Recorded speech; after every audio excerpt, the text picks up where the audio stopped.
This is a Competition M4 and it's heavily stained in the back with bugs.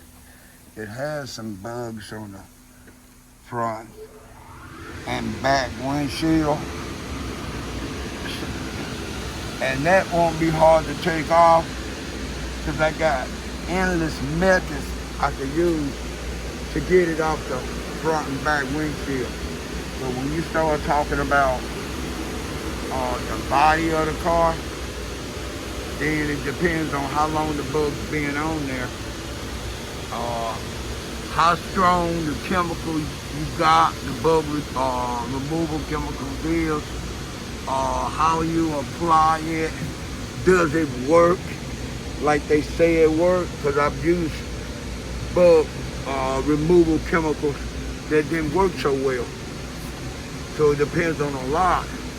And sometimes if the paint's stained bad enough with bugs, even though you get the bugs off, I'm talking about not just a DA buff, but a heavy buff with like a DeWalter, my #1 buffer, or brand of buffer, Makita, and you can still see the bug stains. I'm down here by the exhaust pipes, and it got bug stains on the damn exhaust pipes too. I would take it this vehicle was probably riding on the tail end of the transportation truck. This is what the younger generation would say. It looks very gnarly, man. This is gnarly.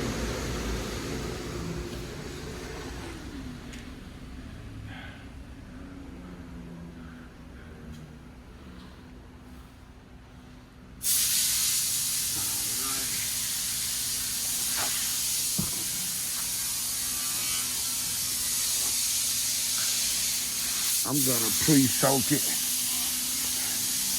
first with chemical, and then I'm gonna go over it with the bug sponge and see where I'm at. I'm more than likely I'm gonna have to use some form of buffer after I get the bugs off, and hopefully I can get rid of the shadow that's left behind from the bugs. There's no way I'm gonna be able to get around using a DA or maybe even a high-speed buffer. Peace.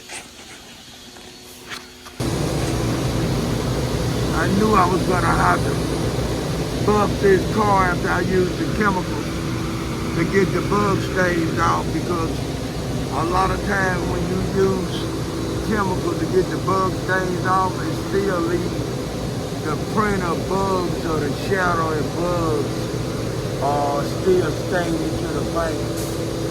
So I've learned, especially this year, because it's the worst year we've had for bugs on vehicles coming in on the transportation truck.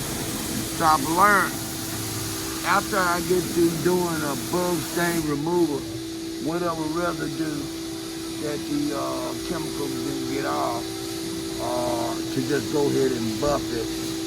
Sometimes I can get away with it with using a DA buffer and a cutting cream and a DA cutting pad. In some cases I have to use a heavier duty buffer, like an high speed. And I don't care what nobody say when they're like, oh, DA could do it. You can make the DA do it.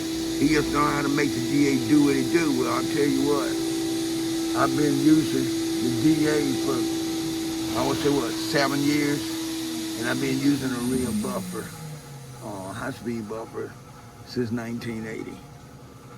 If the DA could do it, it would do it. Peace.